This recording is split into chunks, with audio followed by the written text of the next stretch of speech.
Hello, welcome to my channel. I'm Zafina of the Psychonics, and today we're going to be running through Zayne's myths that are precursors to the God of Annihilation myth, Sacred Chapter. So the first one we're going to be doing is Tower of Secrets, which is the Foreseer myth. And we're going to be doing this first simply because this is what the game launched with. This is Zayne's base game myth. I actually did initially play this quite soon after launch. I managed to get both the pair quite swiftly, but I think it's also because the algorithm does take into account who your main is, and obviously they want you to keep playing, so they might likely be shifting it, so you do definitely get your main a bit more often than not. I remember the first time I played this, it left me with a lot of questions, a lot of curiosity, and a lot of confusion. It did not feel like a fully completed story. Definitely the beginnings of some lines of thinking, but also a conclusion in a way. This is not going to be a completely blind playthrough, but I haven't actually sat down properly and actually gone through the entire thing top to bottom in quite a few months. But I do obviously still remember the core beats. I'm not going to pretend like I don't. But yeah, I thought it'd be fun to just go through this and just re-experience it properly. Maybe there's going to be certain things that trigger into my brain a bit more about things that come out after, especially as I have played Snow's Embrace before as well. So I hope you enjoy going through this journey again with me, and let's step into the Tower of Secrets. So the description says, the Imperial Savior climbing the tower. Has it been foretold by the Foreseer who waits in an icy tomb's embrace? There it is.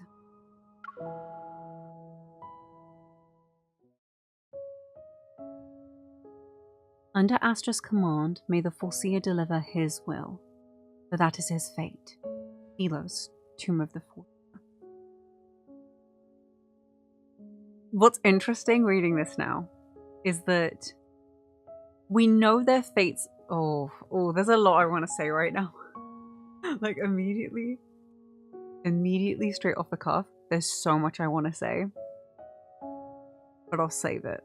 I do just think it's interesting that they immediately set the precedent of fate when it comes to Zayne MC.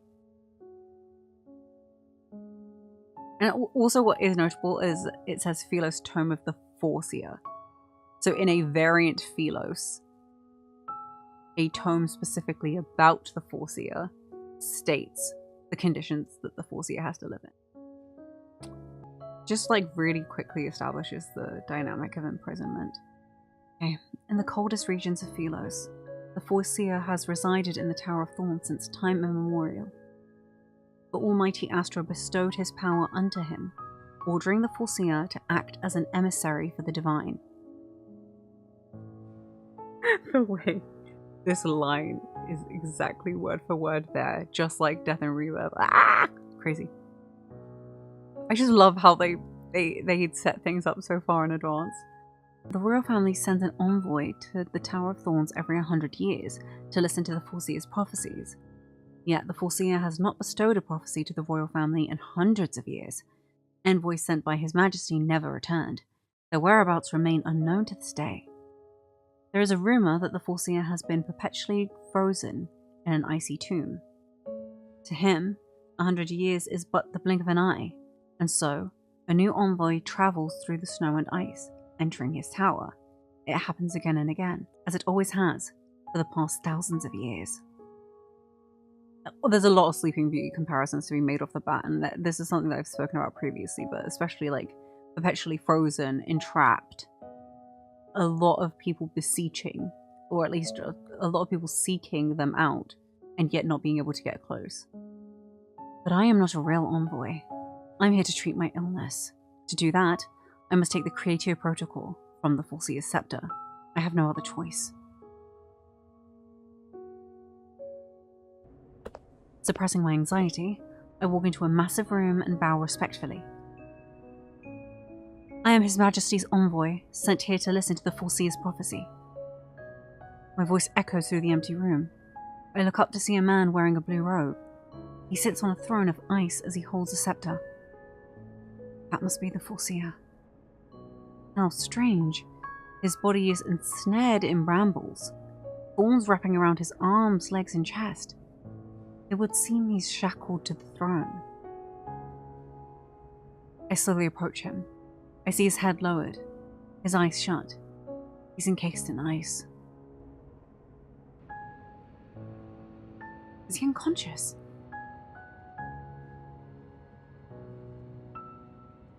God, he's so beautiful.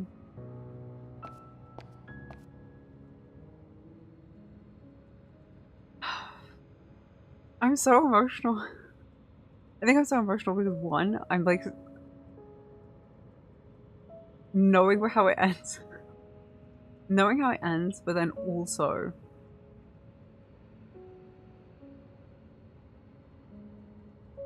just like at this point, like remembering going through this for the first time when I was left with so much curiosity about what the situation is, and now playing this again when I'm so in love with Zayne. There's no signs of life. It is truly an icy tomb. I take the Creature Protocol.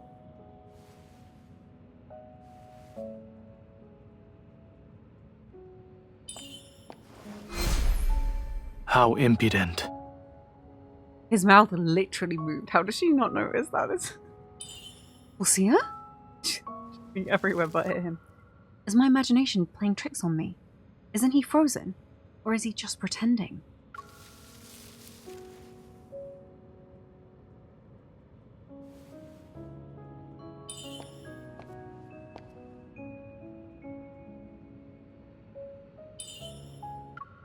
He's a lot more sprightly than I thought. Every book I've read describes him as an old man. Not her saying this out loud. It seems that those tomes you've gleaned through have taught you nothing about etiquette. It's the way he went. He went from not looking at her to angry looking at her. Not actually frozen. He's not moving. Is he immobilized? It seems you do not know what true horror is. She's crazy. She's literally so close to him and touching him when she barely knows the guy. I can't. Your actions are testing my patience.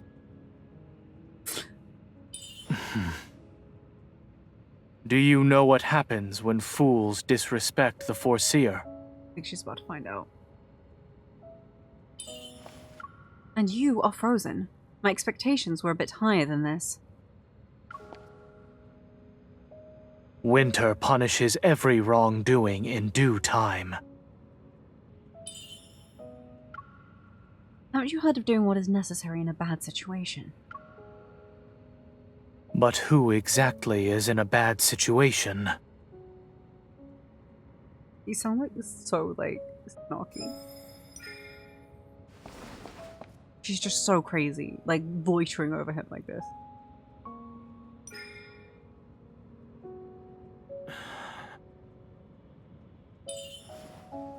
The ice is more like a crystal.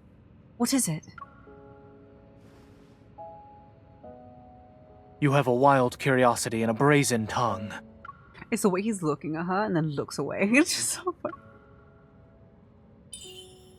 And your tongue is like winter's loveless embrace.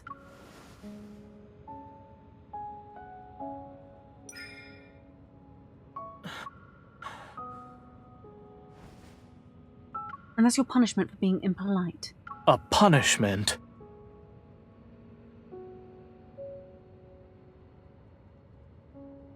I'm sorry. If like an emissary of the divine is looking at me like this, look at his face right now. He's so neutral, and she's over him. Close AF, complete strangers. This is crazy. Zayne, see how crazy. Aren't you furious? You're being treated like a plaything. Fury?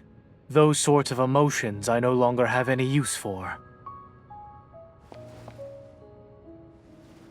I've got to win the moment. I must finish what I started.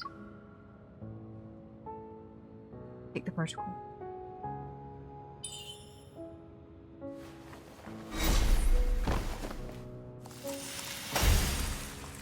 Where did that come from? You can move? That means... I've played enough of your little games.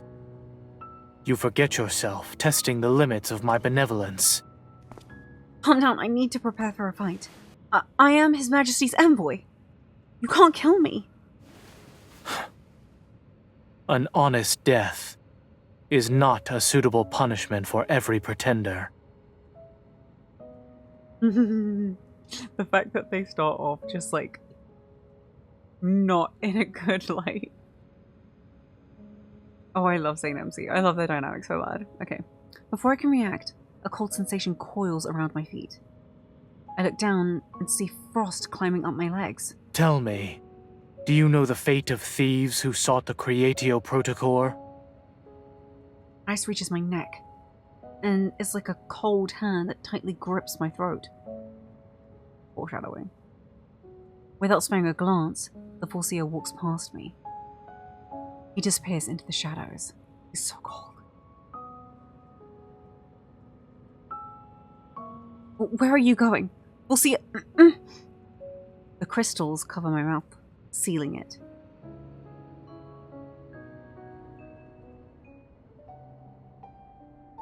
The next time I open my eyes, sunlight drifts through the window, adorned with roses. Obviously the thorns, but the roses also just further the idea of the whole Sleeping Beauty comparison, because again, he was stuck in sleep. And Storybriar Rose, Tower of Thorns, there was a bunch of thorns that was keeping Sleeping Beauty locked away. He left me here for a night. The Foreseer sits on his throne, reading a book. The sun's glow casts an illusion of softness on his cold demeanor. Foreseer? A fine morning we have today. He's so unfussed. He doesn't look at me. It seems he won't even give me the chance to explain myself. You've been encased in ice for ages, but you still read on that throne. Shouldn't you be tired of the world's greatest chair after staying there? She's so dumb. Shouldn't you be tired of the world's greatest chair after staying there hundreds of years? You may try it yourself, then inform me of your findings. They are so unserious. I just love that they're at odds immediately. The Foreseer turns another page of his book. No. I can't feel my body at the moment. I have yet to eat anything after entering the Tower of Thorns. Could I choose my words carefully, yet he still doesn't look up. A human can survive for 7 days without food. Given your stubborn character, you should live for an extra 2 days.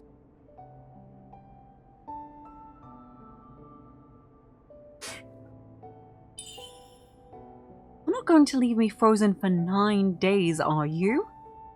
I choke up, and my eyes begin to tear up. Are those tears of your remorse?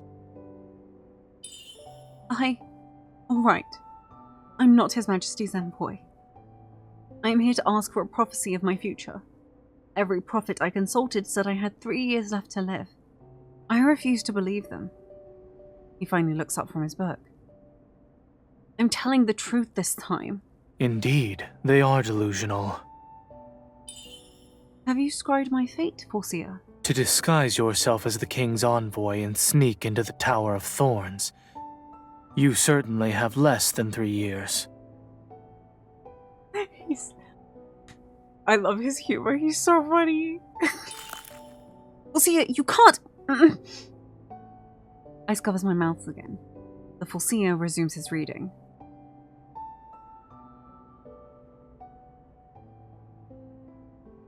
An endless silence returns to the throne room. Nightfall greets the tower. Taking place of the sunlight, moonlight shines into the room. Today is the first day of my punishment for entering the Tower of Thorns. I've come to a realization after being frozen here. It is nigh impossible to warm the heart of a demigod who lives in these rime-kissed lands.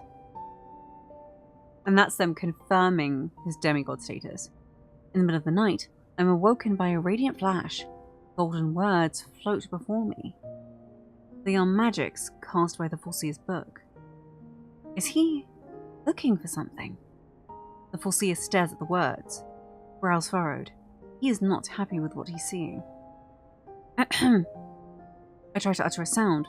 Foreseer remains unmoving. Do you wish for your mouth to be sealed once more? That's a book about gardening, is it not? I also adore flowers. His wintry gaze falls on my face. Your mouth is only capable of spouting nonsense. I am not lying. I used to be a gardener. Every flower I care for turns out splendid. The Foreseer stops what he's doing.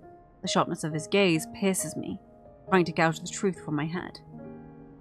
Did I offend you? He looks away. With a lift of his finger, the ice on my body begins to melt. My punishment is over? Without any support, I fall to my knees. If you desire it, then I shall indulge you. The Foreseer closes his book. The words of gold dissipate, and the room is plunged into darkness.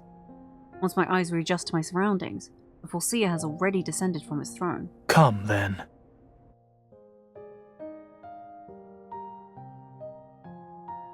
I follow him, climbing the spiraling staircase of the tower.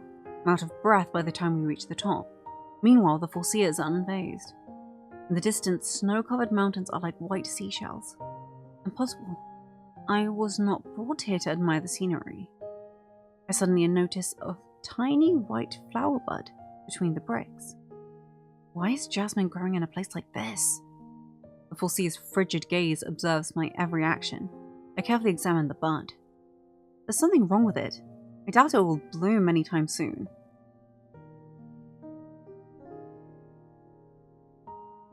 Will you be able to care for it? I consider the possibilities. The Foreseer seems to predict my next action. He moves toward me, looking into my eyes. Answer me. Yes, of course. It's a miracle for anything to grow here. Without a competent gardener tending to it, the bud will inevitably die. I emphasize the phrase, tending to it, and glance at the Foreseer's expression. He gazes at the bud and touches its small leaves. If this jasmine blooms, you may leave the tower with your livelihood intact. I'm not sure if I'm imagining things, but it seems the Foreseer holds the jasmine in higher regard than I. But now, in order to buy myself time and an opportunity, I have to say yes. All right, I agree to your terms. And that's how they begin. At odds, she's doing something for him. Oh god, I love their dynamic so much. There are a few secret times that take place throughout the story. I believe I know to an exact science where they sit. For beginning, this takes place during the first act, not after. It takes place during, while she is frozen and is stuck in the throne room and Zayne is being kind of a meanie. But it sets the precedent for a lot.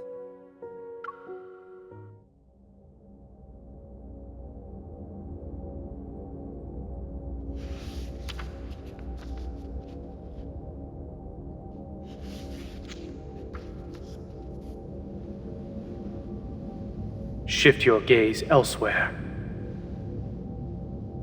Your expression shall not even earn an ounce of my pity. Though it seems a night in the throne room was not enough. Perhaps you desire to be frozen with the wall as your paltry confessional. Such a dick. Better to yield now than later.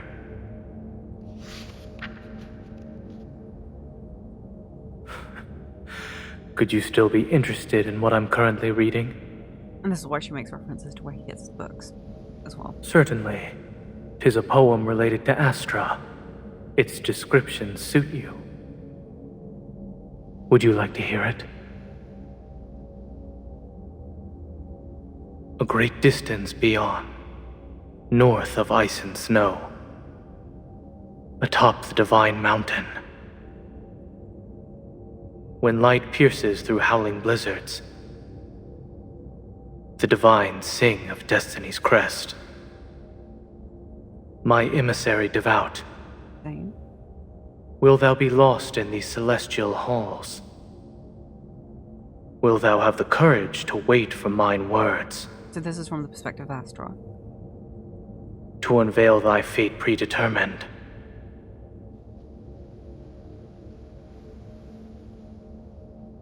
You appear to be fascinated.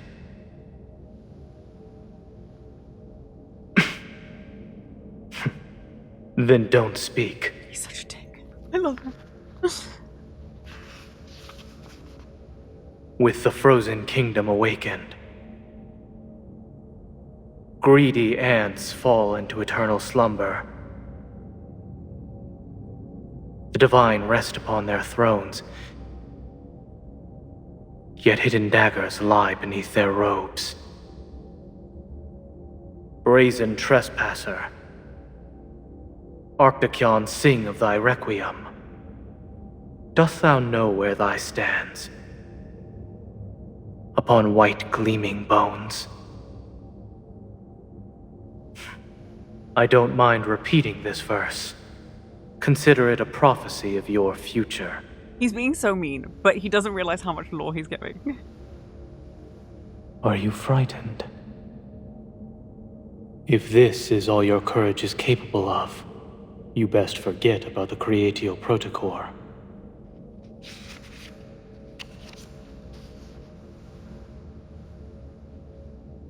Traces of destiny like shimmering starlight. Bind people who have never met. I'll stop here. The last verse is rather strange.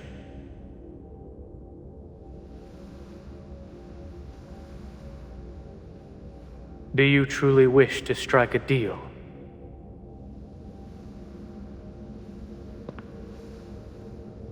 What would she even offer him? You ask far too many questions. I think he just sealed her mouth there.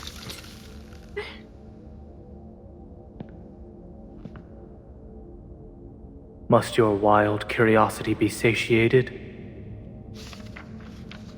Especially when she was touching him earlier with her wild curiosity. Celestial Savior, is thou prepared to save him from darkness? To be his sanctuary amidst rime and gale? To allow the descent of miracles once again?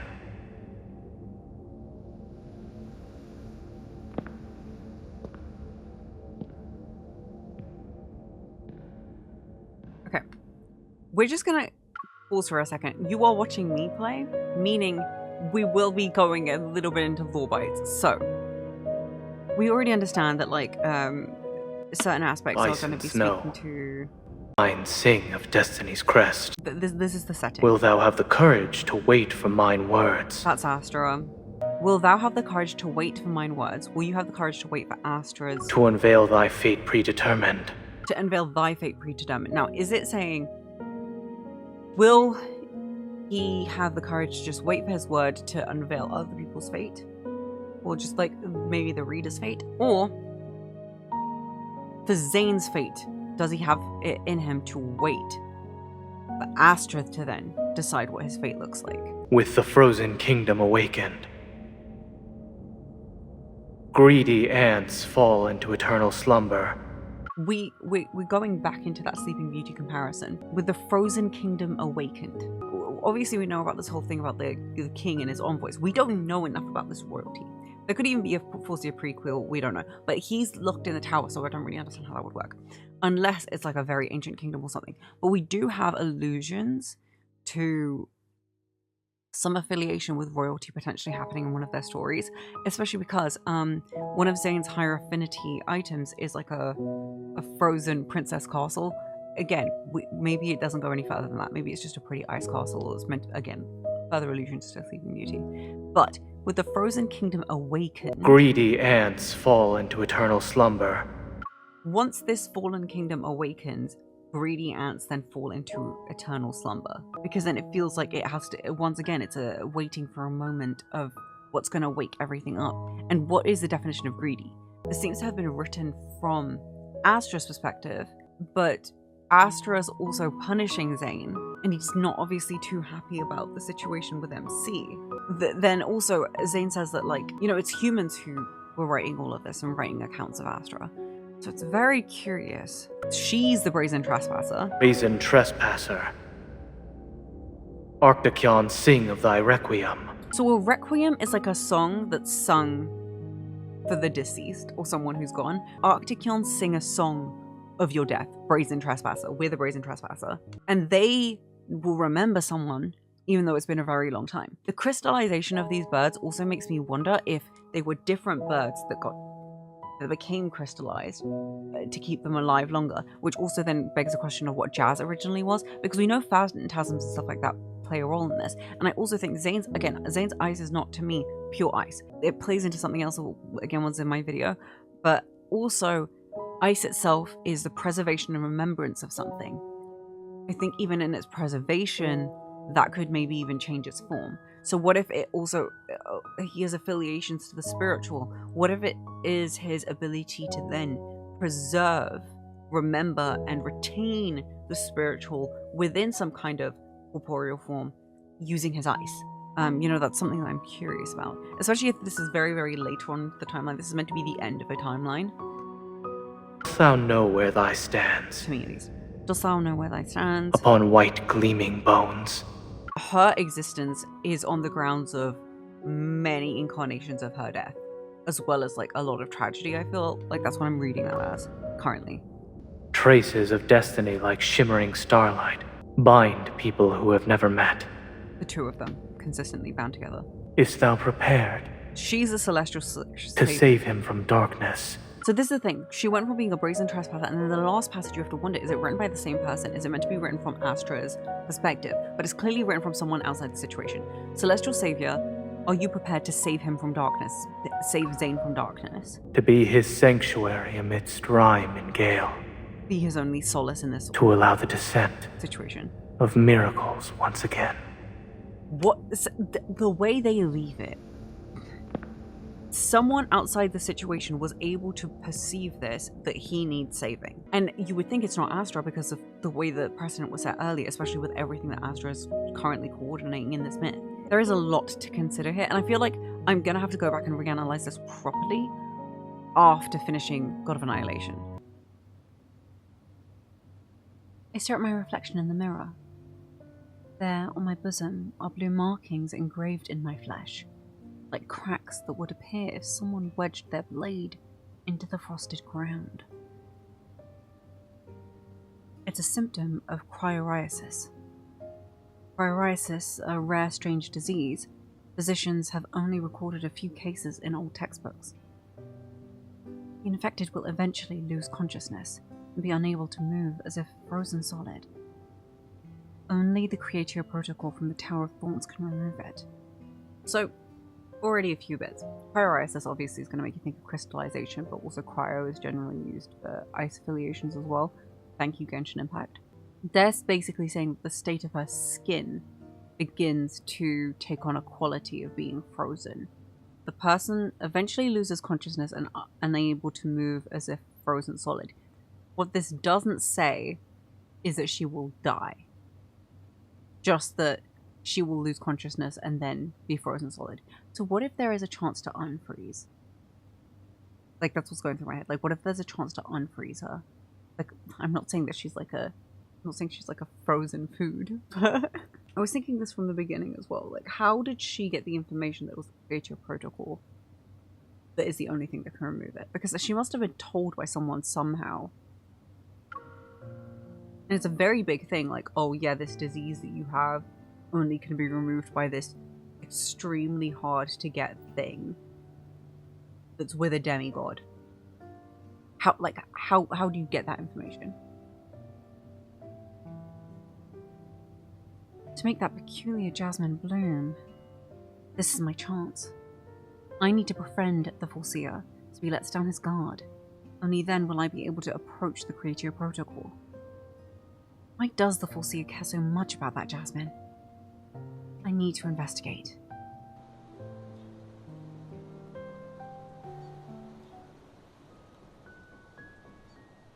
The following morning, I examine every part of the tower. Every decoration in the tower is beautiful, but each one lacks character. They possess the same aloofness as the Foreseer himself. It appears they are trying to frighten strangers. This place is huge. You must be in your prime to find the Foreseer. Having found a silver bottle, I fill it with water. Once I reach the top of the tower, I see him. His back is turned to me, but I am on edge. You are not here to supervise me, correct? It appears your confidence is lacking. My confidence is not wanting in the least. As I hurry to water the jasmine, I begin to pray. Oh, fairest jasmine, my life is in your leaves. Don't partake in the sweetness of death. From the pinnacle of the tower, I spy a group of people walking along the mountain path. They resemble ants that fall into a desert of salt. If there are others here to distract the Foreseer, it will be to my advantage. I point at those tiny figures. Are they here to receive your prophecies? The Foreseer glances at them.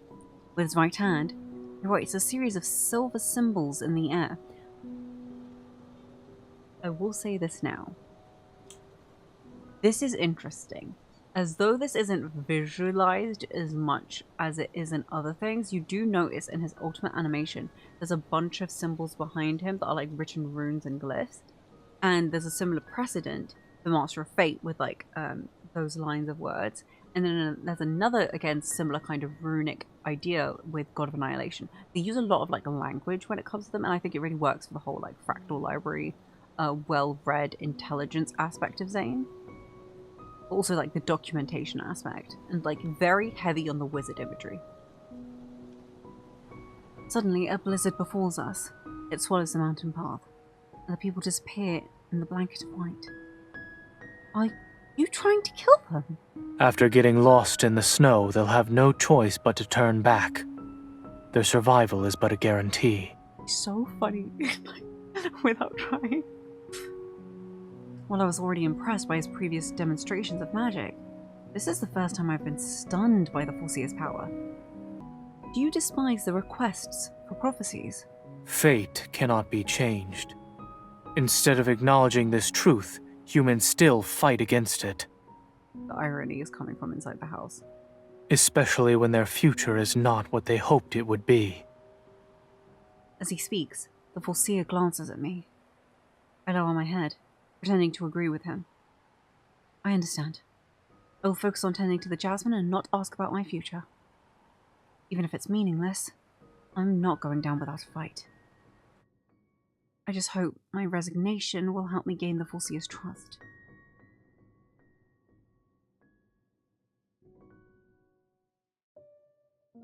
God is back. Like, the design of this outfit was just so iconic. Several days pass. I've already memorized my daily routine for taking care of the jasmine. I could do it in my sleep. In the morning, I hum as I take my silver bottle to the tower's pinnacle. There, I see the Foreseer gazing at the sky. Good morning, Foreseer.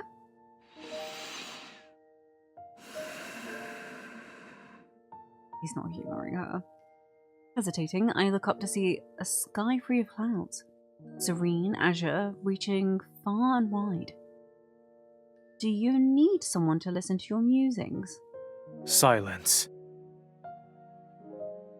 Galen flashbacks. Gardeners do not require mouths to work. I silently water the jasmine and observe the Foreseer, who is acting strange. Suddenly, the sky is filled with the cries of birds. I'm shocked by what I see. Thousands and thousands of silvery white birds fly toward the Tower of Thorns. The sky is covered in a shroud of crystalline feathers, clear as frost in the morning sun. They shimmer like a nebula within reach. What are they? Arctichions. Literally, they have such a beautiful description. Like, some of the imagery of the scenes in the Tower of Thorns is stunning. The Foreseer raises a hand. One of the birds lands on it, seemingly answering his summons, and happily chirps. Does it know you? They pass the tower every year when they migrate. The Foreseer looks at the little bird, his expression full of warmth, one would greet an old friend with. Alas, that was eons ago. I have never laid my eyes upon a creature as stunning as an Arctichion. Your hand. Reluctantly, I hold it out, and he places his hand on top of mine.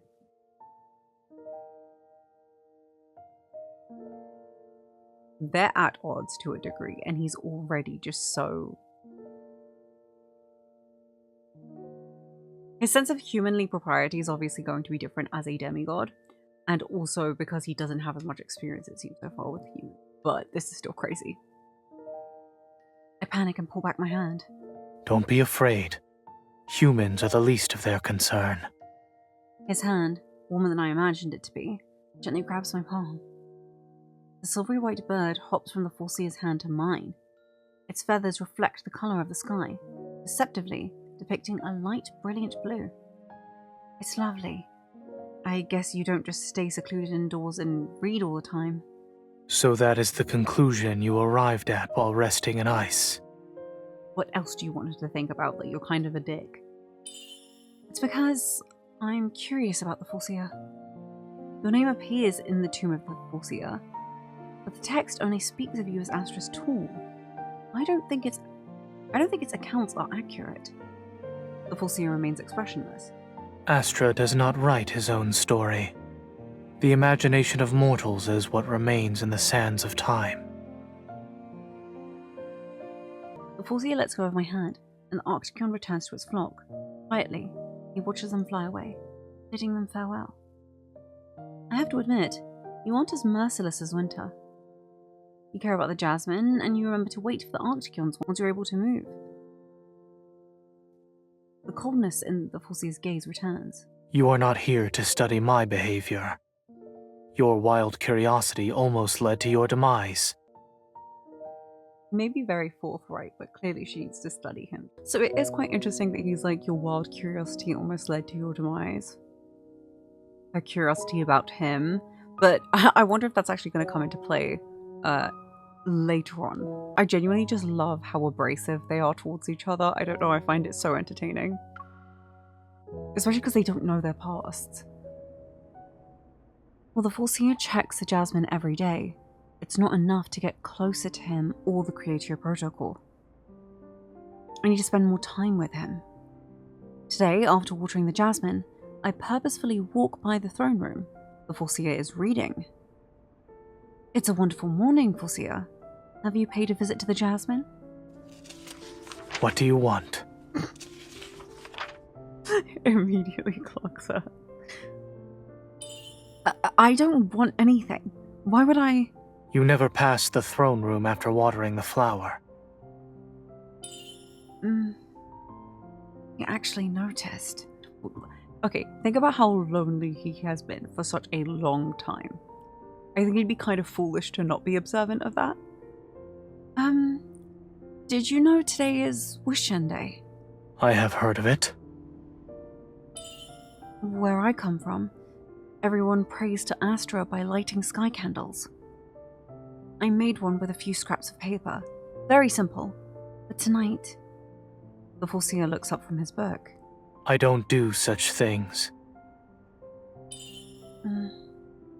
He certainly knows how to silence me with a single sentence. Also, just the way that Dawnbreak Promise calls back so much to Foreseer, but even this whole aspect.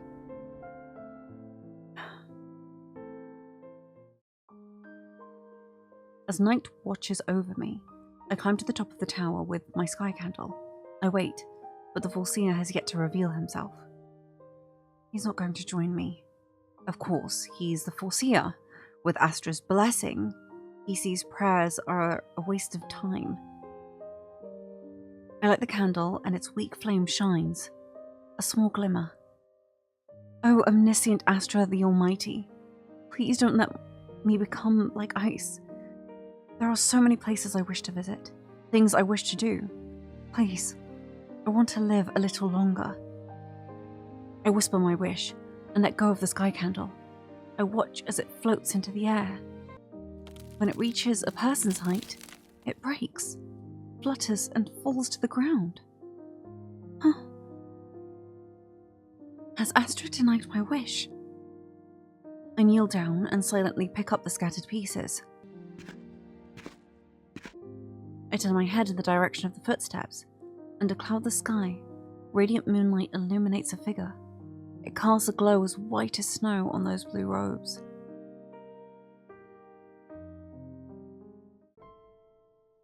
I force myself to smile. 'Tis a good joke, But even Astra thinks my wish ridiculous. He told me to give up. For him to hear you, I suggest using a sturdier vessel. An iridescence glitters in my hand and materializes into a lantern of frost. Is this ice? Can you set ice aflame? That would be determined by your fervent hope. I wonder if he's saying that was actually still his magic that's making it a light. Still hesitant, I light the ice lantern. The fire flickers before the lantern is engulfed, ice turning a warm orange. How do I let the winds carry it? The Foreseer's face is lit up by the ice lantern's display of colours. Fire has brought warmth to his frigid gaze. He draws a few symbols in the air, and almost immediately, the lantern in my hand comes to life. It floats to a greater height. I've never seen a sky candle like this. I thought you didn't celebrate Wishin' Day. I wasn't lying. However, it just so happens a few lights are needed for tonight. The symbols the Foreseer has drawn begin to transform into ice lanterns that soar into the air. Above the tower's pinnacle, countless lit ice lanterns fill the silent night sky. I gawk at the spectacle right before my very eyes. It's gorgeous. Will Astra hear my wish with so many lanterns? Only he knows. The Foreseer heads toward the stairs. You're just going to leave? Why don't you make a wish? There is nothing for me to wish from Astra.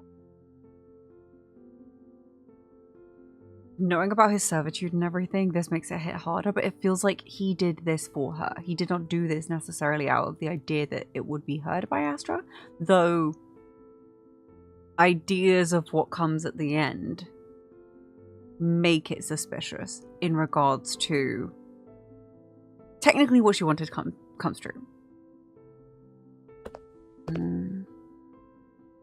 He leaves without so much as sparing me a glance. The Foreseer is kind, despite his appearance. But if he learns of his unwitting assistance in helping me wish for the Creatio Protocol, he would find it absurd. Oh, just them being at odds is so fun to play with. Under my care, the jasmine bud grows bigger by the day. I'm happy but also nervous. According to my expertise, the jasmine will bloom in less than a week. I don't have much time. I've also learned that, other than reading and checking on the jasmine, the Foreseer stays at a location hidden behind an ordinary door in the basement. What does he do in there?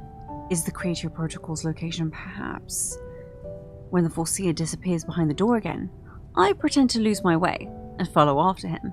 What greets me is unbelievable, a sight to behold. Behind the door is a library, the ceiling nowhere to be found. Bookshelves stretch as far as the eye can see. Does the Foreseer obtain his books from here? How can he find anything in this place? I don't even know where he is. My mumbles activate some sort of switch. Ice materializes beneath my feet and carries me into the air. The mystery of how he acquires his books has been solved. I love libraries, if you can't tell. I just love libraries, and I love magical libraries with like sentient elements. I feel as if I am lost in a sea of books. The shelf after shelf is filled to the brim with them. The ice stops in front of a bookshelf. I'm a good distance off the ground. He's not here. The ice doesn't move. I carefully grab the book right in front of me. Its title is Philos, Floral Inquiry. I open the book and see the pages about jasmines have been read the most. Jasmines again. Why is this flower important to him?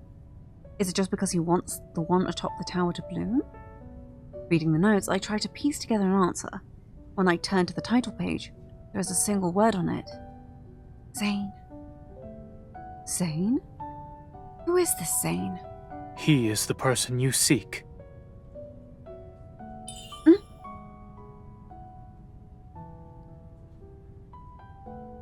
I turn around, on a platform of ice. The Foreseer stands behind me, The steadfast gaze sends a chill down my spine. I had no intention of intruding, Foreseer. The ice kidnapped me. Are you claiming the frost coerced you? I take a step back. Forgetting, I stand on a sheet of ice. My foot touches nothing. Help! In a moment, I go from descending to being caught in the air. Expressing your regret does not require theatrics. The dynamic between them is just so funny. He's so deadpan. Are you mocking me? I found that hard to believe. His eyes, their depth seemingly immeasurable, are close to my face. The Foreseer carries me to the ground. I come to my senses and lower my head. You can let go. It was good that you were present. It must be dangerous to acquire your books like this. Likewise, 'tis dangerous to push one's duty onto others. Others? An ice cluster appears in front of me and slowly spins. The ice at my feet. Is this its original form? Are you its creator? 'Twas not the work of magic, but a phantasm. The Foreseer taps the ice cluster. Carrying her to the higher shelves without a reason was your doing. Am I wrong? I like that he still has a form of a companion. It unfurls and blooms like jasmine, ice particles rippling around us. Does it understand our language? We are like-minded in our distaste for lies. Though part of me is in disbelief, the Foreseer's spells and the library's very existence are starting to convince me that what I've experienced is real. My apologies. I snuck in because I wanted to know what you did here. The ice heard me talking to myself, so it flew me up there. The phantasmal jasmine runs circles around me before leaping into my hand. Your forgiveness is boundless, for better or worse. It accepts my apology? Ice gathers under me again, and it lifts me into the air. I stumble. I'm about to fall again. Yet another piece of ice materializes beneath my foot, steadying me. Curious, I take another step. Regardless of the direction I take, ice forms beneath me. I walk around, excitement in every step. It is like having a platform at my command. Incredible. It knows what I'm about to do. The individual subconscious is also a form of energy. It can sense even the smallest of changes. May I name it Jazz? It was reminiscent of Jasmine when it unfurled. You and the phantasm should decide. I am but a witness. I stop before the Foreseer. With my ice platform, I can look him straight in the eye. Then may I call you Zayne? I like this mirroring between her relationship with the phantasmal Jasmine and with Zayne. And just naming being a way to establish that you are in some form of a bond with someone. With a piercing gaze, he stares at me. A name defines a person. 'Tis important, I would think. I am unable to read his expression. Do what you must.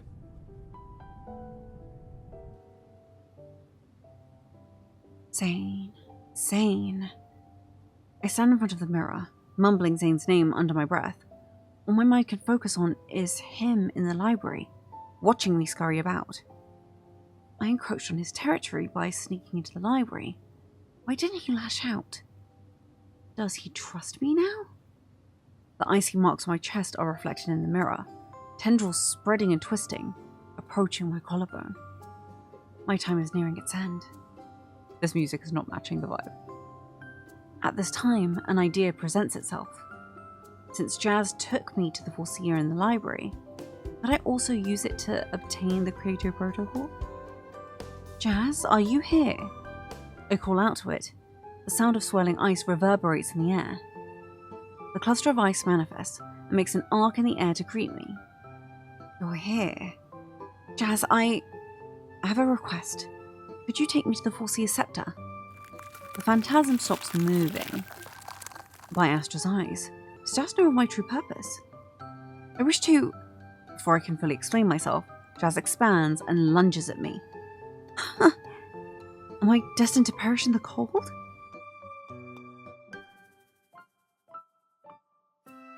Before I could utter a scream, I realized the crystals phased through my body. There is only darkness. A faint sound of running water catches my attention. Where am I? A distance away, I can make out an indigo spark. That surely must be the Creator Protocol. Thank you, Jazz. As the light is within my reach, I take note of my surroundings. Steam escapes behind a dark-coloured curtain. Moonlight shines through the window, landing on Zayne's shoulders and revealing the drops of water running along his back. Zayne MC freaks, because this is crazy. From base game, by the way. Why was I brought to the Foreseer's bedchamber? I must take my leave before he notices. I hold my breath and take one step back. Zayne turns around, and our gazes meet.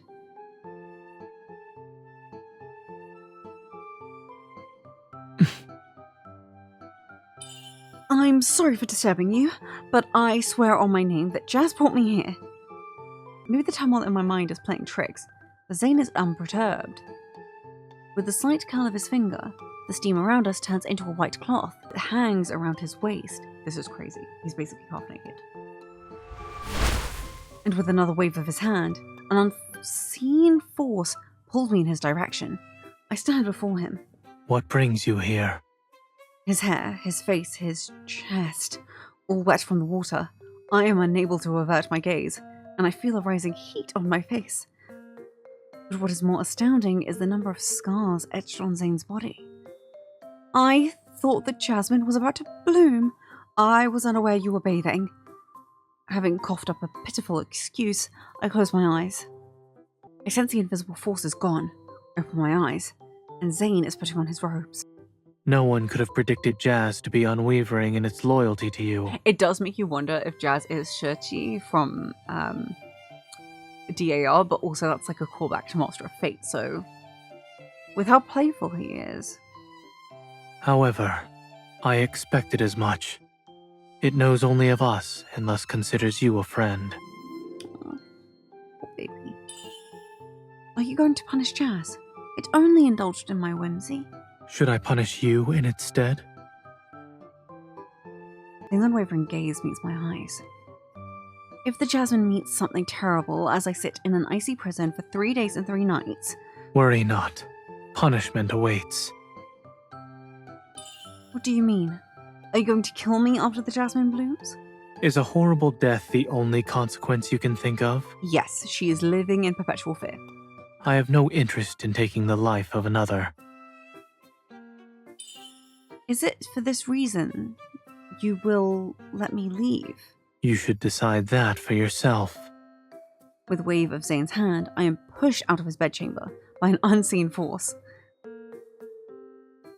The chapters are so much snappier, but there's a lot of key visuals. Like, we had the Ice Lantern scene, we had the Arcticon scene, we obviously had a whole moment in the throne room, and then we just had this in his bedchamber. There's a lot of very snappy moments, but that are very, like, impactful. Zayne will catch me if I am anywhere near the Creator Protocol. And the more I learn of Zayne, the greater the mystery enshrouding him. Those scars etched into his flesh. Someone has stabbed him. Yet no one else lives in this tower. How could he have been wounded? He's also blessed by Astra. Who could be powerful enough to injure him? My curiosity extends beyond our current relationship. In other words, I will never be given an answer. Also, she thinks right now. The very next day, I visit the library at midnight. Jazz takes me to the same shelf that has Philo's Floral Inquiry. Is Zayne always reading this book? Everything is connected to the jasmine. I open the book and study the text, paying special attention to pages with notes left by Zayne. Once again, jasmine appears. How is it related to all of this? I read his note out loud, and responding to my voice, the pages begin to glow.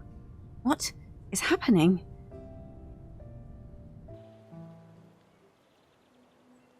When my vision returns, I find myself in a sea of white jasmine flowers.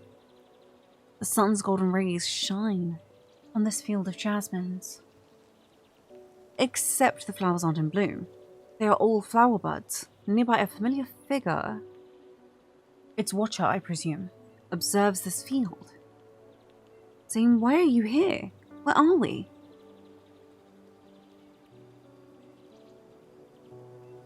Zayne tends to look at me, confusion in his expression. Have we met before?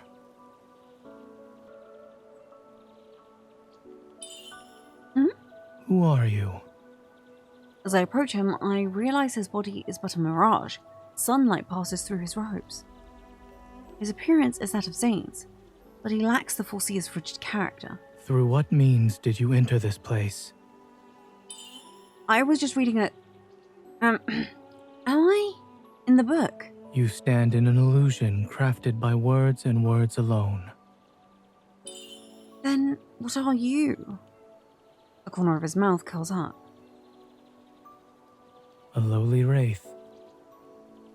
This is really heartbreaking when you think about how lonely he is. The sight of Zayne's face smiling was the last thing I thought I'd see in this life.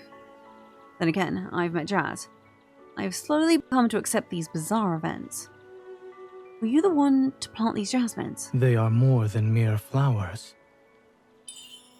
Are they phantasms? As I ask him, I touch one of the buds. An image appears in my mind, Zayne lowering his head to kiss the jasmine. What? My memories. Or perhaps it would be better to say they are the jasmines in my memories. I do again have to say there is a comparison with there is an aspect here of Zayne's ownership of the fractal library and this illusory dream functioning very similarly, where much like the books in the fractal library that can take on an appearance of whatever we wish to make it easy to digest. In this situation, it's manifesting as jasmine buds. I touch another one. This time I see Zayne in an unfamiliar garb, but still lowering his head to kiss the flower. Why does the Zayne in these memories appear to be from another era? Each one is my life of another time. Is your destiny and the jasmine intertwined? All I can recall is my end with that moment. You know what I saw. Again and again and again, like a cycle. I do not remember what happens after. Honestly, the pain of his perpetual existence in this incarnation, but obviously he would have had to also know there were previous ones for the jasmine field to operate with him as what he is right now. And it's really heartbreaking. Therefore, these buds can never blossom. 'Tis why I bring each one here. I stare at the seemingly endless ocean of flower buds. If each one represents a memory without an end, then how many are there? I recall Zayne's note. Once again, Jasmine appears. Isn't the Foreseer able to see the fate of everyone in the world? He cannot see his own. The ray seemingly moments away from dissipating into sunlight looks into the distance. Such is Astra's will.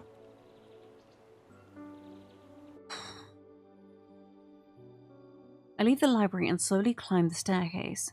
My thoughts still linger on the book's illusion. I reach the top of the tower, and there Zayne stands in the moon's immaculate glow, thinking deeply while gazing at the jasmine. I understand its significance to him now.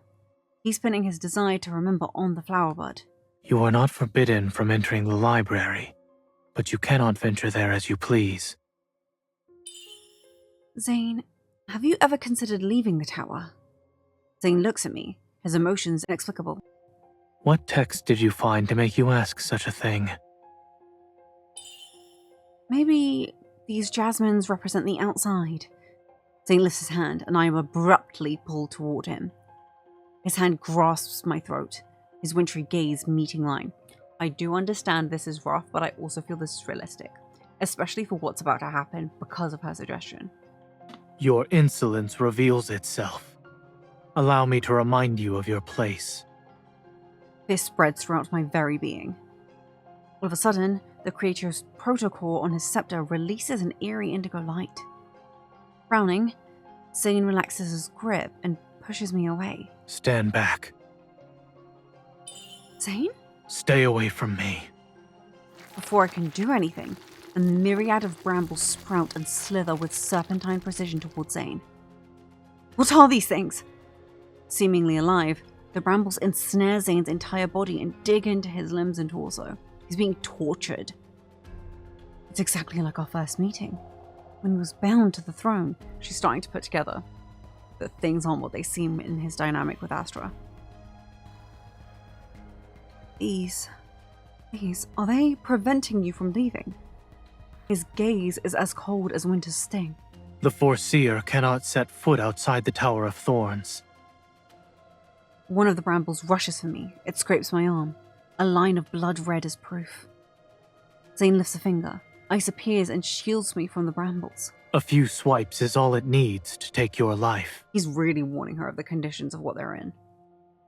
I remember the creature protocol glowed when I asked about being outside the tower. Is this because I suggested you leave this place? Your wounds, are they from the brambles? He is warning us. Astra? I realize only Astra could perpetually freeze him. The creature protocol is his method to keep an eye on the Foreseer? Not only does Astra punish any attempt to leave the tower, but even the mere thought of it is also intolerable. You've attempted to leave the tower, yes? That is why Astra punishes you. I have no recollections of such. I'm sorry, I was unaware. I assumed you didn't want to leave. You've begged enough for forgiveness. Destiny's guiding hand may have brought you here, but it is time to abandon your curiosity. He's extremely a realist. The brambles seem to have calmed down and disappear into smoke. If not for my wounded arm, I would have assumed I was dreaming. There will be a solar eclipse tomorrow. I must wait at the tower's pinnacle for the prophecy. Interestingly, also, we see a solar eclipse in the ultimate animation for God of Annihilation. I have previously detailed, at least in my interpretation, what the moon and the sun essentially represent for Zayne MC. So an eclipse is kind of like his affections for her, which is the moon, overriding the desires for divinity in a new world, which is the sun. Unless I tell you, you are prohibited from entering.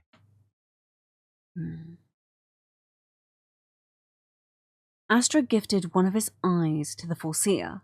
By walking the winding path of time, did the Foreseer understand its passing? This is the power of a god. So, one of his eyes, I wonder if that's literally physically one of his eyes, or in the back of his head, like a part of his psyche can be adopted for and observed by Astra.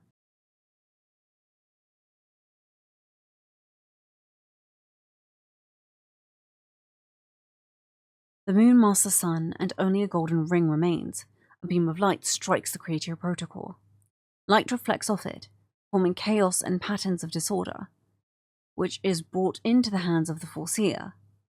Ancient symbols gradually appear as he pieces together a puzzle. Astra's will has presented itself, and the Foreseer's indifferent facade reveals a hint of indignation, as he also is imprisoned by the prophecy. Astra has spoken. Those who defy fate are sinners and shall be punished by him. Very intense, more law bites. Again, I have to wonder what the conditions are like. One, for even Astra to enter demigod Zayne's situation from after, I'm guessing, God of Annihilation, because again, I put God of Annihilation earlier into the timeline. But still, there's so much tension, but also so much like resolve between the two of them. When I open my eyes, I find myself lying on the floor of my room. Moonlight cascades onto the empty bed. I only recall being overwhelmed by a strange feeling at dawn. Was I unconscious for the whole day? That must be so painful, to wake up on the floor. I look in the mirror. The marks have already reached my neck. My clothes won't be able to hide them now. If I take the creator protocol, will the Foreseer still be Zayne? And if he isn't the Foreseer, he's doomed to be trapped in the tower forever. Doesn't that make him a prisoner? Well, she's really starting to put the pieces together that he is not in a good situation. I don't want to hurt Zayne. but I can't die like this. And already, even though they haven't had much purely positive interaction, I love how slowly she's warming to him and melting down his icy exterior. What if I told Zayne the true extent of my illness? I enter the library. Ice appears in front of me, forming an arc. Jazz, is the Foreseer here? The phantasm sways from left to right. He isn't. You and the Foreseer dislike lies. Would he ever forgive someone who has lied to him? Jazz sways in an agitated manner. Of course, he won't forgive me then. Jazz hears sorrow in my voice, and a platform of ice appears under my feet, lifting me up. More ice appears, shimmering and glittering. It's trying to comfort me. Thank you, Jazz. I sit on the ice, travelling between the endless rows of shelves. Has Zayne read all the books here? I wonder what the Foreseer does when he's upset. You know, you have to wonder. If the Tower of Secrets is... Sorry, if the Tower of Thorns is the Fractal Library, but Zayne's now been locked in it for a very long time, and all of these books were essentially meant to be the fate of a world or worlds. Was he privy to everything? And he's already at that point experienced so many lives. This is giving the final future past of them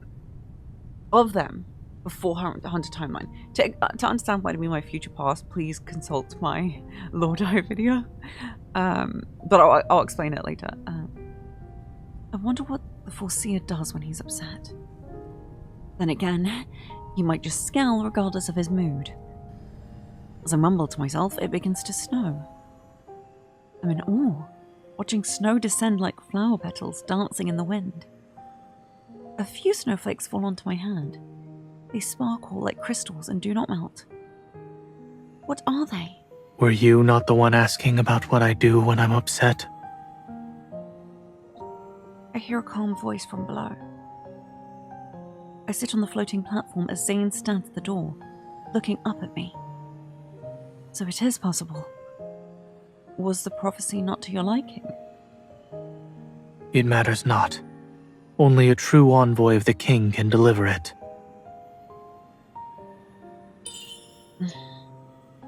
You are mocking me again. You aren't upset, then. Zayne lifts a finger. The ice carries me down to him. He looks me in the eye. And you?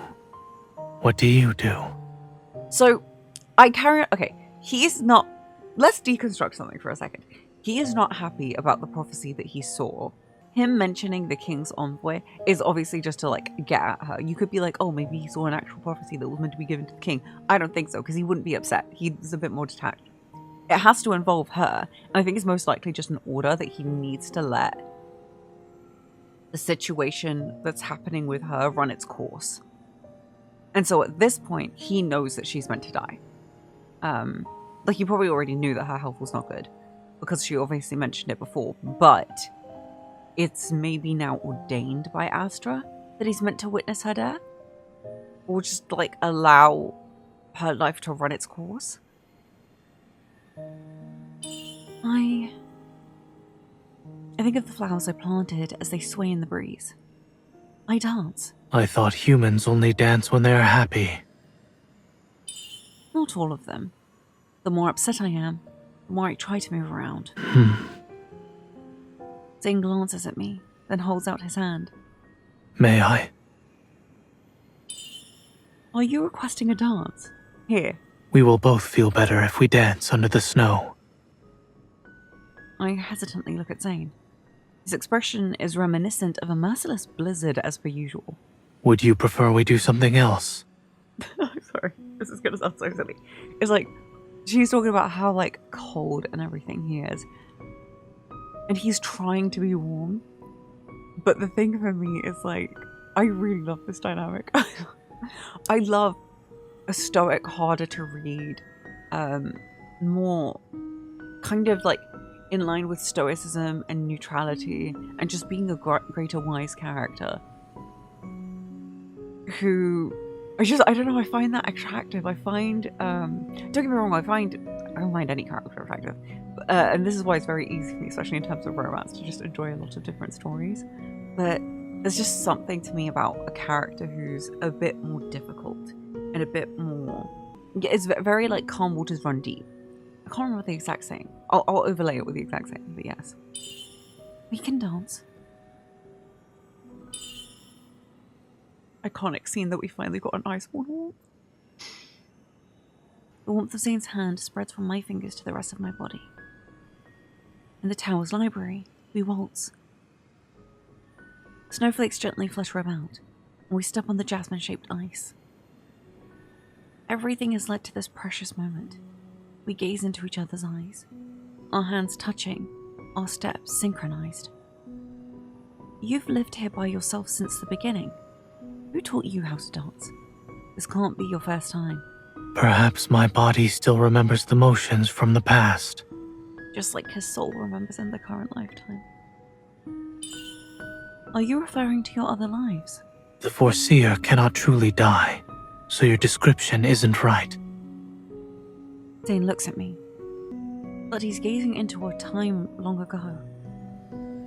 What is it like to remember things from another era? It is no different than being in a never-ending snowstorm. I watch Zayne, the lonesome air surrounding him. Though we are in the same room, moving to the same rhythm, he is a dreamer whose dream may soon come to an end. I squeeze his hand. If the snowfall is eternal, find someone to dance with you. At the very least, the two of you will be happy. Oh, I love them. I love them so much. Oh. This is after I released my speculation video. And there is something very beautiful in the sentiment that even through darkness or sadness or melancholy or just the absolute worst of life, finding someone to just go through all of that with you, that is such a beautiful sentiment to me because it's very real. It's not overly optimistic. It's not overly hopeful. It's accepting the brutality of what life can be like in the universe. And sure, if it's good or it gets happy, that's amazing. But when it's not, you have that partner who completely understands you mentally. And to me, that is what a deeper love is. And that's what I really love about Zayne MC's dynamic. It's also that hope for something better. But whatever we're in, we're just going to keep going through it together. Zayne's gaze sweeps across me like a feather brushing across my cheek. You don't seem to be upset anymore. Our dance would be better with some music. Following the rhythm of our steps, I start to hum. My voice echoes within the library. You always hum this melody when watering the jasmine.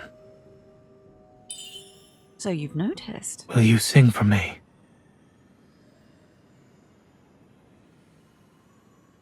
I'm not singing. I'm not singing. The afterglow cries cosmic demise.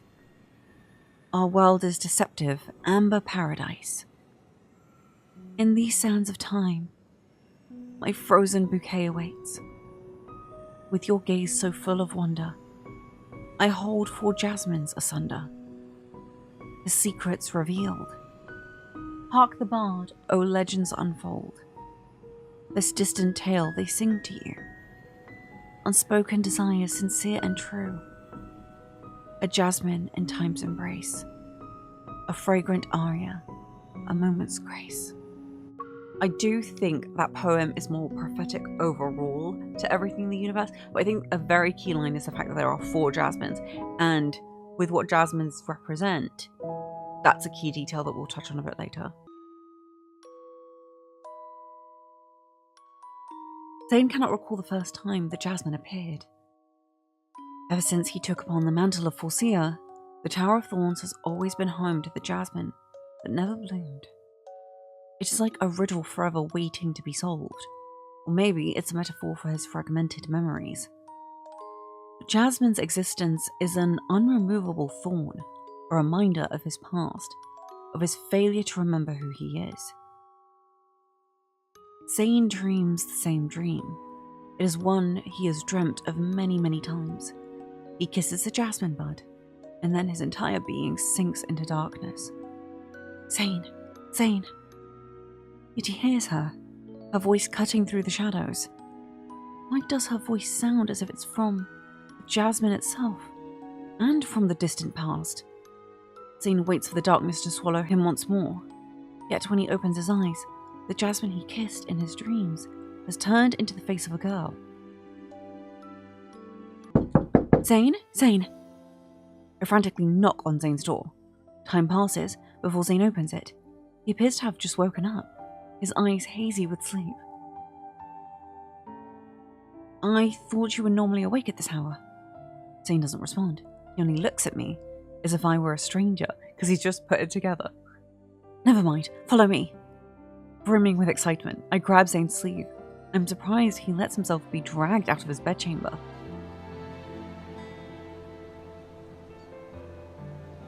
I bring Zayne to the top of the tower. In the joyous glow of the sun, the jasmine's trembling petals unfurl one after another. Zayne, the jasmine has bloomed. I check Zayne's expression, curious about his reaction. His eyes hold a burning spark as he looks at me. What? Haven't you been looking forward to this? Zayne lowers his gaze, suppressing the light in his eyes. It seems he's looking at the jasmine and me. At last. Well, am I not a skilled gardener? You were late. When not a single blade of grass grows here, but a strange jasmine, you don't need a gardener. Hence why it only bloomed in your presence. Don't shower me with praise. Now you're making it sound like this was bound to happen. Deep in thought, Zayne stares at me, because it was. Have I offended you again? Why are you looking at me like that? His gaze shifts to my hand, still holding his sleeve. Oh, I'm sorry, I was too excited. As I let go, Zayne grabs my hand. This is not a mere coincidence. What? You are not the first to step foot in the Tower of Thorns. No one has been able to make the jasmine bloom.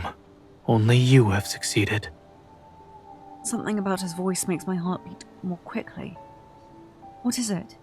You're not your usual self. You're right. Zayne hesitates, an indescribable emotion flooding his eyes. Allow me to take you to another place. To where? You said I could leave once the jasmine blooms, did you not? Do you want to leave now? Oh, the relationship has shifted so much. It's just, in such a short... I don't know, I really love it. This feels so Disney movie. Like, I'm telling you, it's Sleeping Beauty. But, like, I'm not saying it's Beauty and the Beast, but it's kind of what that dynamic of they're forced to kind of be around each other for a while. But the story is very Sleeping Beauty, but it's like a waking Sleeping Beauty. Do I want to steal the Creator Protocol, make Zayne lose his power, and leave him imprisoned in the tower forevermore? No, I don't want him to be perpetually frozen anymore. Perpetually frozen in sleep. But I will die, won't I?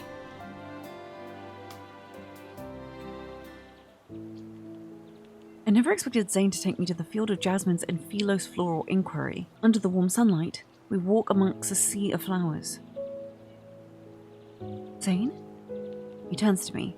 The expression on his face is familiar yet unfamiliar. It's unfamiliar because of how different the Foreseer and I are. The distance between us, a chasm. But the current to him reminds me of that wraith. Because the wraith was a bit more welcoming. I don't understand. Is the person in front of me real or an illusion? Why did you bring me here, Zayne? Zayne's eyes shimmer like a lake on a midsummer day. I wish to confirm something. What is there to confirm? He cups my cheek, seemingly losing himself in my eyes. His gaze shines bright. My heart is racing, violently beating in my chest. That I won't lose you again. But then, a suffocating indigo is all I see. The blinding light consumes my vision, while my heart feels like it is being crushed. I clutch my chest and faint. He's made the connection, but her health continues to deteriorate. It's so messed up. It's so unfair. Cradled in Zayne's arms, the girl lies still, her cold warmth lingering. The body he's holding cannot be considered one that belongs to a mortal. Under her clothes, blue lines manifest at an alarming rate. Astra warns the Foreseer in the form of an eerie indigo gleam from the Creatio Protocol on his scepter. The Foreseer is forbidden from peeking into his own destiny. This is how we make the connection that Astra is obviously watching what Zayne's doing. Or else Astra shall give unto him the sweetness of death's embrace. Even so, the Foreseer must see the future of this girl, whose fate is deeply intertwined with his. Following destiny's golden thread. The golden thread of destiny has adopted a new meaning, knowing what the God of Annihilation pose looks like, the couple pose. He unveils truths hidden in enigmatic mist. Along his journey, he has met this girl time and time again. He falls in love with her, becomes a witness to her changing fate, and watches her die. Astra's tools can never fall in love. And so Astra manipulates his memories of her, plunging them into an incomprehensible mystery, a jasmine bud that never blooms and is out of reach. The whole situation with Astra is just so freaking messed up. But again, I don't think Astra is a purely bad person. I slowly open my eyes. Why am I here? Before fainting, I remember a flash of indigo light and Zayne's concerned expression. And that indigo light is Astra. He's making the situation worse. Did Zayne put me here? How long was I sleeping? I struggle to stand up before staggering out of the room. Zayne.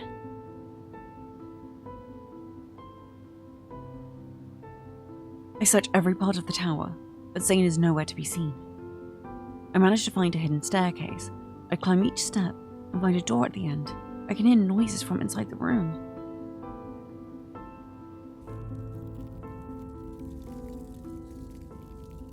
Pushing open the heavy door, I see Zayne shackled to the wall in the corner of the room. This is a prison. From the walls, the floor, the ceiling, the ice approaches, hounding like a living, ravenous beast. Black as night, it glows ominous. Zayne, what happened to you? Without a tinge of emotion, Zayne's eyes are scarlet. His hands emit a white glow.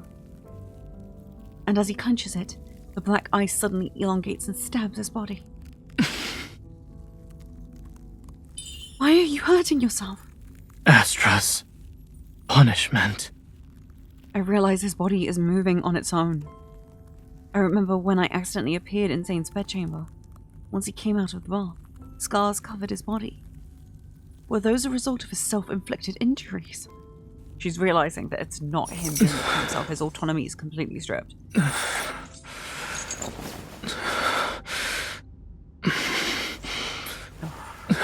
Like, this part alone just made it very clear. The angst in Zayne's story is something else. So she says, I need to do something so I can stop the ice. What's his name? Zayne.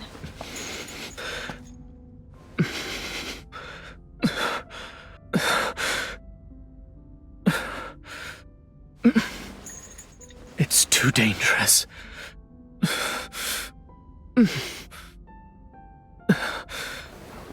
I won't be able to control. Leave. Now. Because he can't control his ice, he's worried about hurting her. Especially if Astra's already not happy about her situation.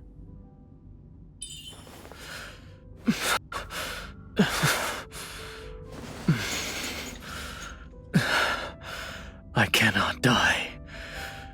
This agony I've experienced before.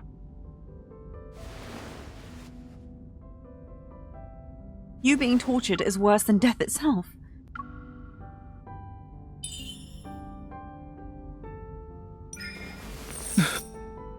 Is there a way to remove it?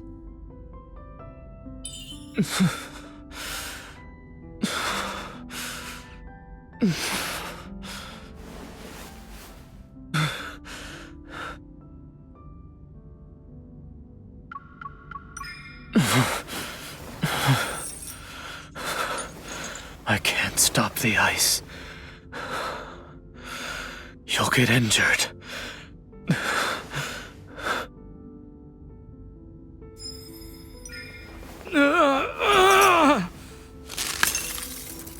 Literally, it could be her just pulling that ice wall.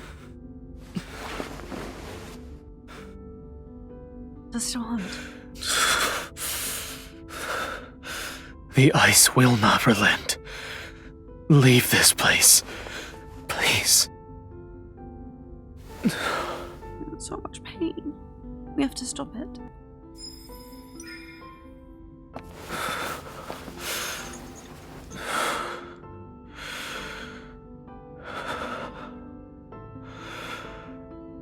Why didn't you leave? Compared to the previous trespassers of the tower, you truly are the most audacious. I love her so much. She cares about him so much that she just wants to be with him in his suffering. And this is what I mean. This is finding someone to dance with you. This is an example of, in the winter and sadness and coldness and bitterness of life, finding someone who will walk that path with you, no matter how unpleasant it is. The black ice has ceased its movements, but the present is still cold. I unshackle Zayne's hand. Seeing his bloodied wrist, sorrow wells up in my heart. Zayne, I approached you so I could take the Creatio Protocol, but... I know. While you were unconscious, I divined your fate and the reason you visited the tower. But why did he punish you? Zayne's gaze is calm. Our fates are intertwined. And this was established from base game. This is base game content. What? I bear the name of Foreseer, so Astra punished me for defying my own fate. He defied his own fate by seeing his own fate. My hand is held in his palm, stained with blood. Come then. Oh god. I love them together so much. The second part would then be Destiny. This is the first time you touch a scar. This would take place immediately after he's been torturing himself, as per Astra's command. Well, he's been torturing himself because Astra's taken over his evil and basically made him torture himself. So yeah, even the art makes it very clear that this is meant to take place post being tortured.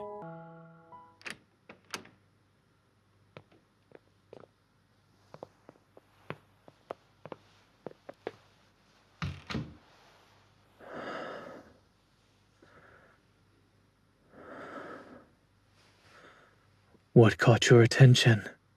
'Tis not your first time here. Is your memory truly that bad? I do recall someone entering my bedchamber with Jazz's aid while I was bathing. You did not see anything? You did. You really did. That's so crazy. My words couldn't have implied that.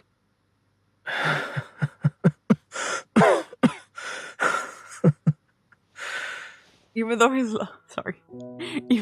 laugh turned pained, the fact that he laughs because she's like, I didn't see anything, and then he's just like, oh, I know you did. Even from the beginning of the game, these freaks, like, okay, obviously it's not freak behavior, but I just find it so funny that there's like already this like sexual, physical element underlying. It is not something to fret about. This is not the first nor the last time. I am already used to it.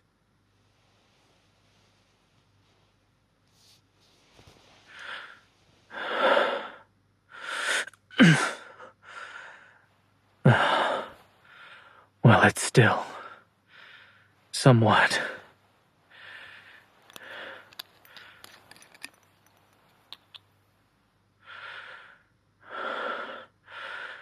What is this? A tincture? I have no use for it. Oh, she's desperately trying to heal him. It's not that I do not believe you, dear gardener. Dear gardener. Oh, the way he said it. All right.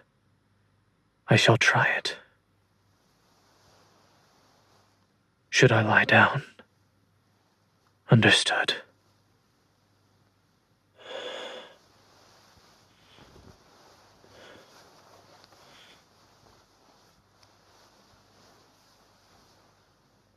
My clothes.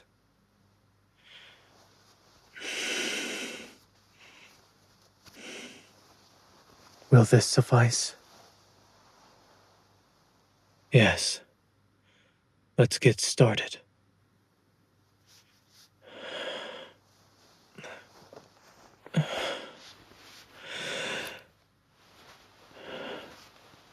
Is everything ready?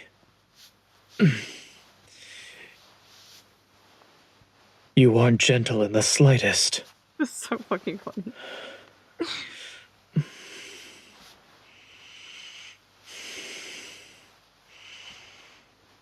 This is the first time someone's probably tried to look after him since.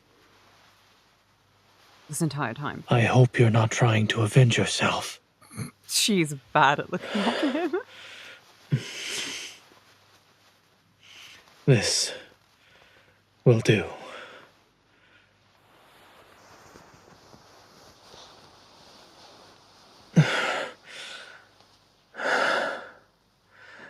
The effect of the medicine. I don't feel it. The herbs in the basement.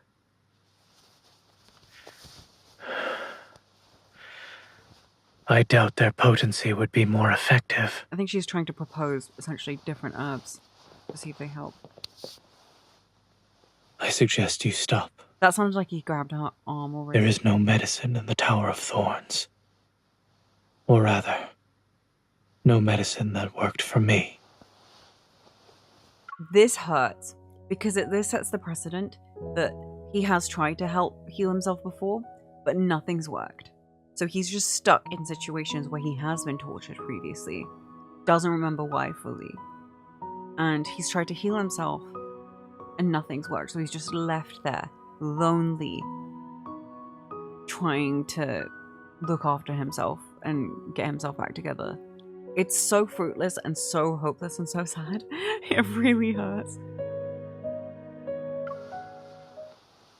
Before, I cannot recall.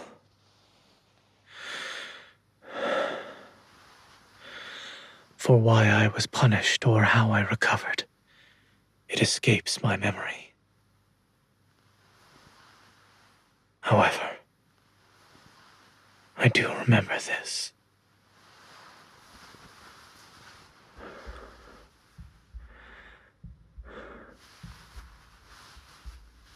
If there truly exists a remedy for me, then I might have already found it. And he means her. Oh, Foreseer, your story is painful.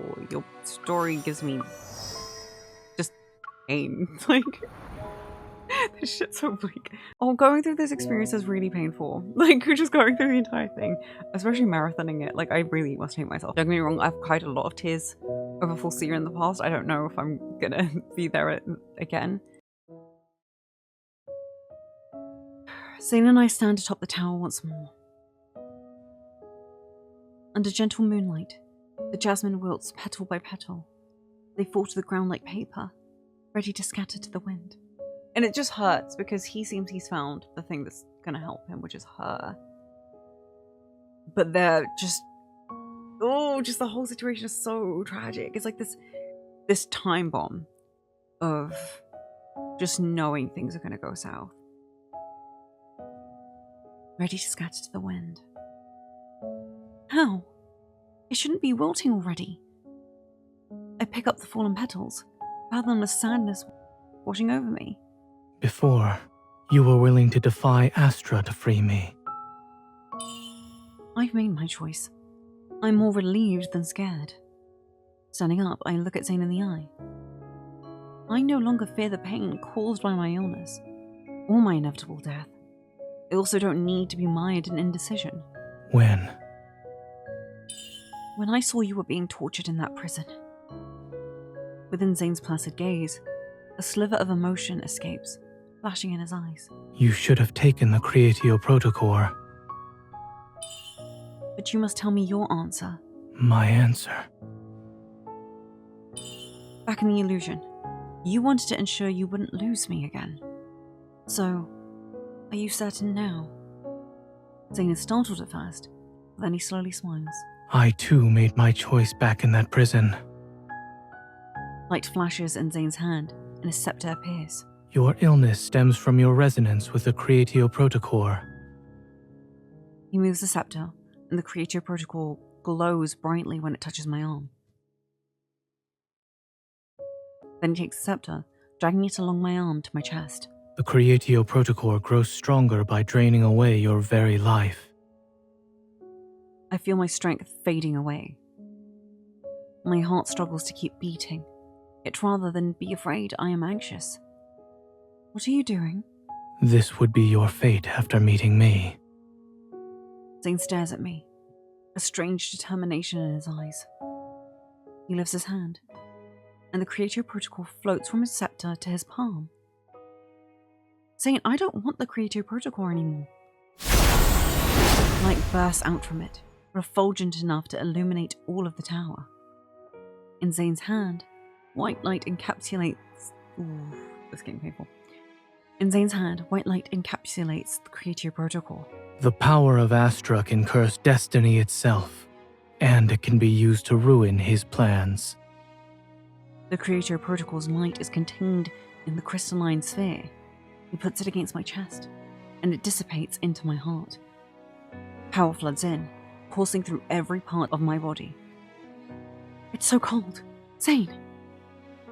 A warm light flows from Zayne's hand into me, encouraging my weakened heart to beat once more.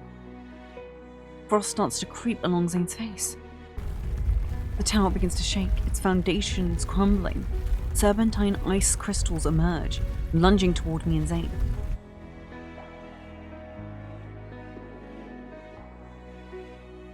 Zayne embraces me, and light from his hand shields me from the ice. Why? I wasn't going to live for much longer. Accompanying a desperate resolve is a deep pain in Zayne's eyes. Your destiny is not written in stone. The ice embeds themselves into Zayne's back. Zayne. I won't forget you. Not this time. The visual of this would be so painful. The light gets brighter and brighter, surrounding me until all I can see is white. Zayne! Zayne! When the light fades, the ice, the tower, and the Creatio Protocol are gone. Only a familiar figure stands before me. Zayne! You're hurt. The Creatio Protocore exists inside you. Astra's power is yours to wield. This place is bound to collapse. I'm here to bid you farewell. Don't leave me. I want to be by your side. The tears I've been desperately trying to hold back fall. Zayne's gaze softens. Don't cry. I thought you said you didn't want to lose me again. I will never lose you as long as you are alive and well. The riddle I've struggled with has an answer. At long last, I shall never forget you. Zayne wipes away my tears. I wish to end it on my own terms. May I? This is honestly one of the best lines in the game, but it hurts so much. He slowly smiles. It's like watching the first sprout break through melting snow. Zayne leans down and kisses me for the first and last time. Light washes over me, akin to a wave slapping the shore. I try to reach out to him, but he smiles and slips away like sand falling between my fingers. Zayne! Zayne! Just like how the Jasmine remembered, like he heard the Jasmine say his name. Zayne? I sit up and find myself in a field of flowers. Jasmines. The warm sun shines down on them. I'm reminded of the book's illusion, but this is real now. However, these jasmines are in full bloom because he's remembered. Are you alright, miss? Where am I? I need to visit the Tower of Thorns. Don't be silly. There's been a raging blizzard these past few days. All entrances to the mountain have been blocked. But the Foreseer. Even he cannot defy Astra. No one knows when the mountain path will be clear. Best you forget about receiving any prophecies. Old woman, you have no idea what's going on. The tower is but a tiny dot in the distance. I can barely see it. My frozen heart shatters, breaks, splits within a single moment. I lower my head, my tears falling one by one onto the blooming flowers. Don't cry. Zayne? Through the tears, I see a sphere of soft white light. Promise me you won't cry anymore. Withered jasmine petals appear in my hand. Now they shall never wilt. The fallen petals merge into a single jasmine flower. Ice envelops it, making it as lovely as the day it bloomed. With this, I will not forget my answer.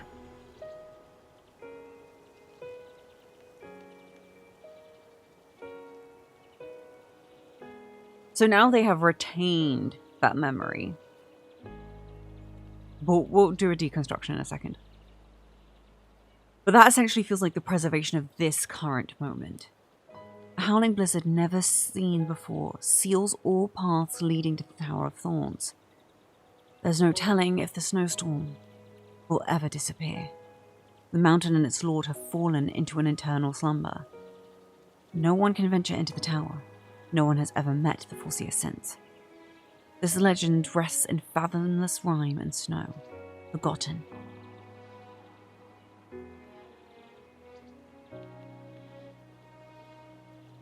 Now, we can deduce there's already glaring issues with how that myth ended. We're going to do the secret times, and then I'm going to talk about them. Glaring issues, we're going to go into A Long Night, which is actually the true ending of the Foreseer myth. Let us see the sunset for one last time in the jasmine field. The art of this is already very clearly depicting their goodbye, but it's within the jasmine field, so well, another goodbye for them. What are you looking for? Is it the Tower of Thorns you seek? Or me? It's been swept up. An illusion. This is no trick of the mind.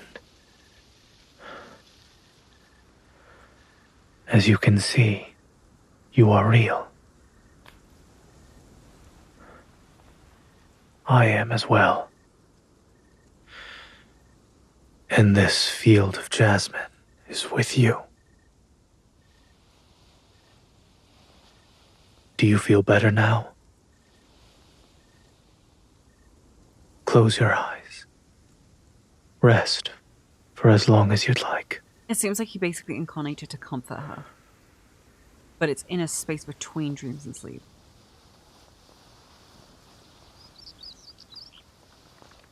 Or at least another phantasmal form.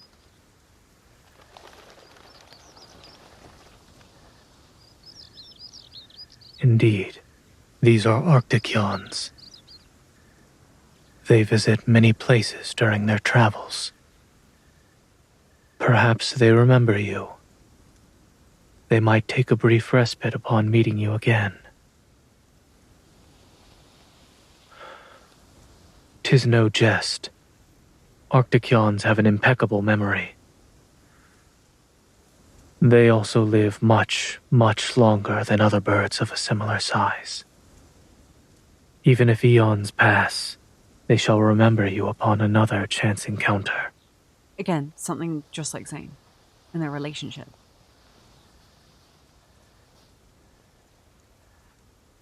Do you not wish to be remembered?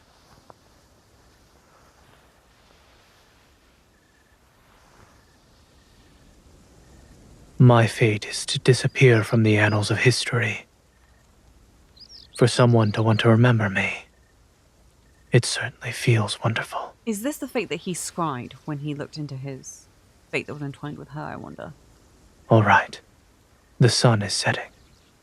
It's time for you to rest.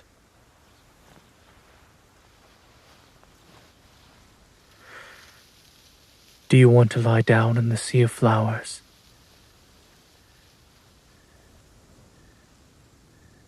Tis a good idea. Just them lying together on their past lives.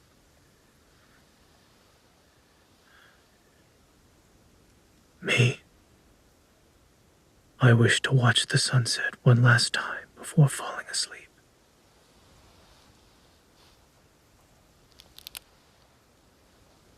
Is the scent to your liking?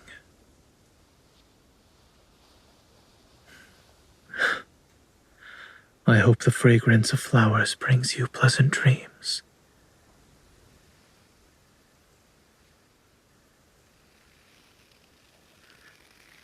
Now close your eyes.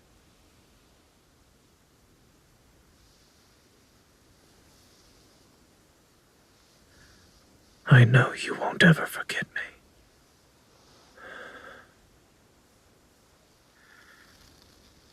The sun will rise again. Follow the jasmine's fragrance in your dreams. You shall surely find your way back to my side. Sleep. We'll meet again when dawn greets the world once more.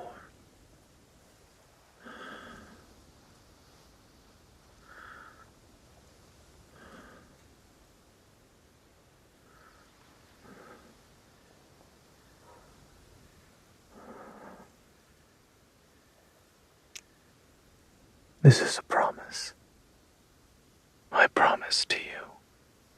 What he's saying with that, though, we'll meet when dawn greets the world once more. When dawn breaks, the promise is that they will meet again. I've said this previously. Essentially, dawn breaking is not just a new day, it's quite literally a new world. Where in a new lifetime, they will meet again. But the precedent for how the entire myth ends already is confusing and doesn't work. Because she's now got a portion of Astra's powers, and she can defy his fate. Zayne is locked up somewhere, but he can still somewhat incarnate and see her in some spiritualized form.